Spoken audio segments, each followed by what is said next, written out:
Once your design business grows and a number of you are working together in your design business, we think it's a good idea to spend some time developing a really consistent title block that you apply to all projects, especially those involving other professionals. And here's an example.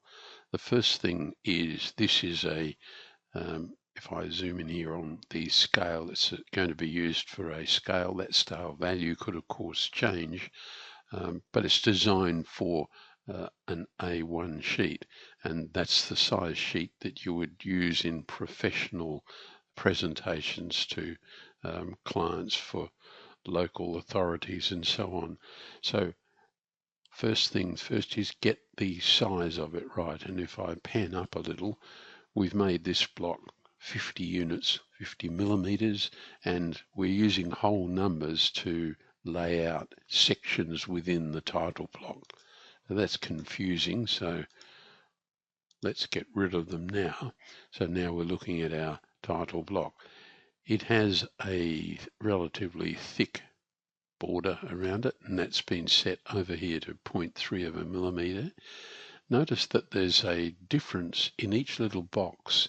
There's a piece of text in a style called Standard, which is the basic style that comes with GCAD+, but there's also a piece of text in a larger font, and this time the style is Arial.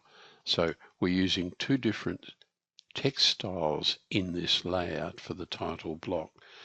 The text that will change with each project is in the Arial style, and the text that won't change is in the different font.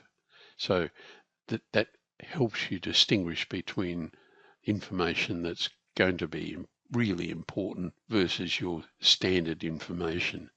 Most of the pieces of text are set out as single line text, but in the title of the project here, which I hasten to add is made up, that's in multi-line text, and that enables us to have quite a large descriptive area for the title block. The information for your design consultancy and your logo will sit here. Notice here that drawing numbers start with an L. It's good practice in landscape work to have all the layers and work that you do start with an L. In this case, a project code, a unique code to this particular project has been assigned by the group. That might well be tagged in some sort of database where all aspects of the contacts for the client and all sorts of other information are stored. So it's a matter for you, for how you run your business, and develop that unique number, I think, is quite important. Notice down at the bottom right-hand corner, there's issue B. So we're going to work on issue B, the second version of this overall master plan.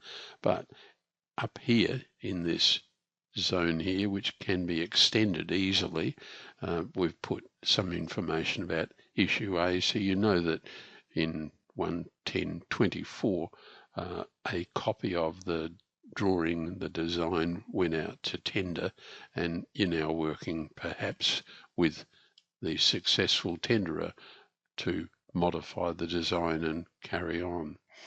So quite important, I think. We've just been discussing the need to make a logo, a CAD version of the logo.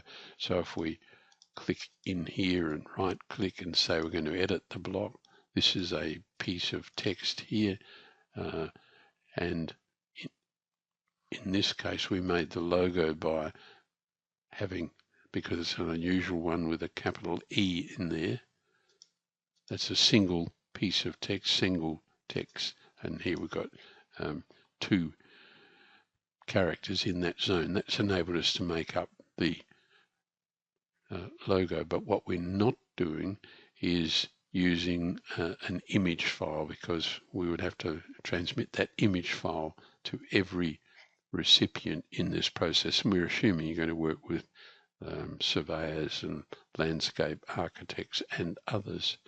So let's close that now and return. So it's a plea for creating, once you're in a group of people working together, need to be a little bit consistent about the way you approach things. So clearly this might still be a preliminary plan, but it's issue B of that in a sequence. So I hope that helps.